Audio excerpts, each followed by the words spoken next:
Cody and the Fountain of Happiness, Chapter 17. Even worse. Even though she was deaf, they shouted her name. Mew, mew. That was Wyatt. Mew, mew, where are you? That was Cody. Mew, mew, come back. That was Spencer. Peyton said she was sorry, but she had to go home. Ha, Wyatt said after she left. She obviously wants to get as far away from me as possible.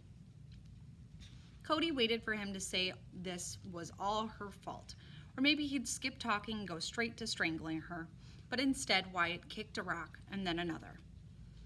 Who cares about Peyton anyway, he said. You, said Cody sadly, and I'm really, really sorry. I wanted to hypnotize her the same way we hypnotized Mew Mew, but they hadn't really hypnotized Mew Mew either. They had just thought that. And when they had forgotten her, and something must have scared her and she had run away. And who knew where she was now, frightened and confused and lost, and old and deaf and not exactly very smart. Cody's insides felt crumbly.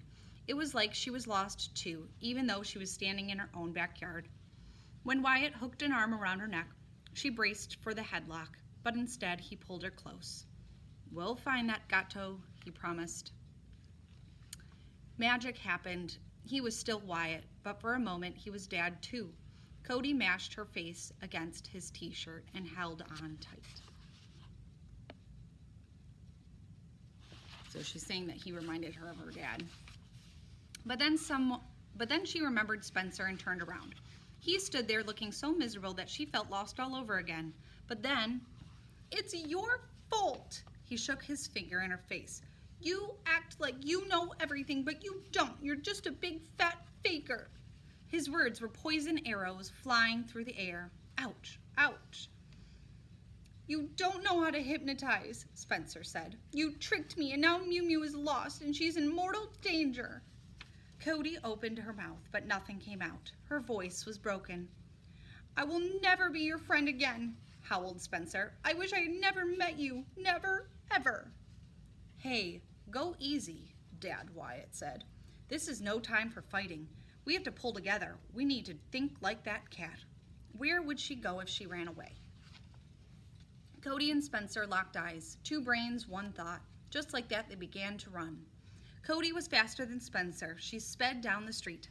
If only, by the time she got to the pine tree where she'd found Mew Mew that very first day, Cody could hardly breathe. She threw her arms around the trunk and peered up into the branches.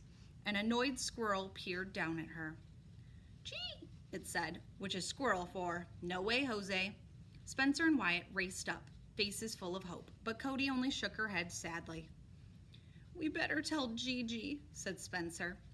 Climbing Gigi's front steps was like going up Mount Everest with 100-pound weights on your feet. Gigi had raised Mew Mew from a tiny kitten. They'd belonged to each other longer than Cody had been alive. Gigi was wearing her yellow "To Live is to Dance" t-shirt, but when she saw their faces, she didn't look like dancing. Bummer, she said. What happened? Mew Mew's lost, Spencer blurted out. She ran away. Oh no, Gigi rummaged for her glasses, even though she was already wearing a pair. Oh dear. Cody hung her head. Every poison arrow thing that Spencer had said was true. This was all her fault. Gigi put a hand on Cody's shoulder. She put the other one on Spencer's shoulder. She was a Gigi bridge, linking them together.